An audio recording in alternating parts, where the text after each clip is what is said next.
Na imahe ni Satanas ay isang nilalang na may katawan ng isang tao pero nagtataglay ng sungay at paa ng kambing.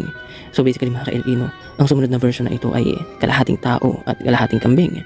Ngayon, ang imahe ito ni Satan ay nagmula sa larawan ng Greek god na si Pan. Siya ay ang Diyos ng mga hayop sa gubat. Siya ay kalahating tao at kalahating kambing. Isa ulit itong demonization mga ka-LE. Kumukuha sila ng larawan mula sa pagganong relihiyon o kultura tapos ginagawa nila itong demonyo sa kanilang version ng relihiyon. Ngayon mga ka-LE, pinaniniwalaan na sa versyong ito ni Satan nagmula ang representasyon ng Sabbatic Goat. Ito yung Baphomet na nilikha ni Eliphas Levi na may katawan ng tao pero may ulo at paa ng kambing. Habang sa likod naman nito, makikita ang isang malaking itim na pakpak. Mahalagang malaman na noon, ang imaheng ito ng Baphomet o Sabbatic Goat ay sumisimbolo sa balanse ng kalikasan at equilibrium. Pero sa paglipas ng panahon, nagbago ang sinisimbolo nito at ngayon, ito ay madalas na nating iugnay sa mga nakakatakot at masasamang kulto gaya ng mga satanic cult.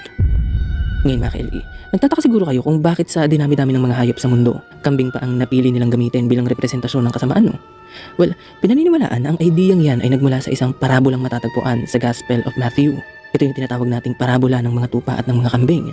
Dito, inilalarawan ang isang eksena kung saan ihinihiwalay ni Jesus ang mga mabubuti at ang mga masasama. Ang mabubuti ay inirepresenta ng mga tupa, habang ang mga masasama naman ay nirepresenta ng mga kambing.